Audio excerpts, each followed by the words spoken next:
تبارك الذي بيده الملك وهو على كل شيء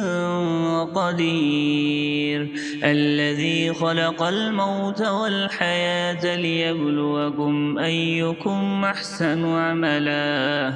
وهو العزيز الغفور الذي خلق 7 سماوات طباقا ما ترى في خلق الرحمن من تفاوت فارجع البصر هل ترى من فطور ثم ارجع البصر كرتين ينقلب إليك البصر خاسئا وهو حصير ولقد زينا السماء الدنيا بمصابيح وجعلناها رجوما للشياطين واعتدنا لهم عذاب السعير وللذين كفروا بربهم عذاب جهنم وبئس المصير إذا ألقوا فيها سمعوا لها شهيقا وهي تفور تكاد تميز من الغيظ كلما ألقي فيها فوج سألهم خزنتها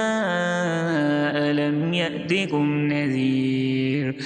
قالوا بلى قد جاءنا نذير فكذبنا وقلنا ما نزل الله من شيء إن أنتم إلا في ضلال كبير وقالوا لو كنا نسمع أو نعقل ما كنا في أصحاب السعير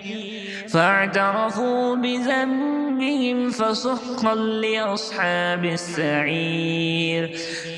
إن الذين يخشون ربهم بالغيب لهم مغفرة وأجر كبير وأسروا قولكم أو اجهروا به إنه عليم بذات الصدور ألا يعلم من خلق وهو اللطيف الخبير هو الذي جعل لكم الأرض ظلولا فامشوا في مناكبها وكلوا من رزقه وإليه النشور أأمنتم من في السماء أن يخسف بكم الأرض فإذا هي تمور أم أمنتم من في السماء أن يرسل عليكم حاصبا فسنعلمون كيف نذير ولقد كذب الذين من قبلهم فكيف كان نكير أولم يروا إلى الطير فوقهم صافات ويقبضن ما يمسكهن إلا الرحمن إنه بكل شيء بصير أمن هذا الذي هو جند لكم ينصركم من دون الرحمن إن الكافرون إلا في غرور أمن هذا الذي يرزقكم إن أمسك رزقه بل لجوا في عتو ونفور أفمن يمشي مكبا على وجهه أهدى من يمشي سبيا على صراط مستقيم قل هو الذي أنشأكم وجعل لكم السمع والأبصار والأفئدة قليلا ما تشكرون قل هو الذي ذرأكم في الأرض وإليه تحشرون ويقولون متى هذا الوعد إن كنتم صادقين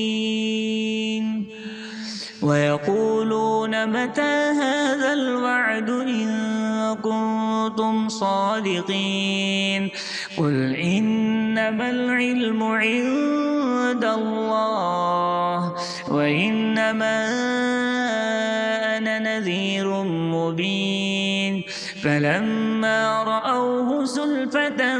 سيئت وجوه الذين كفروا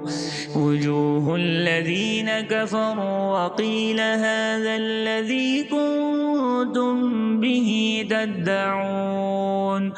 قل أرأيتم إن أهلكني الله ومن معي أو رحمنا فمن يجير الكافرين من عذاب أليم قل هو الرحمن آمنا به وعليه توكلنا فستعلمون من هو في ضلال مبين قل أرأيتم إن أصبح ماؤكم غورا فمن يأتيكم بماء معين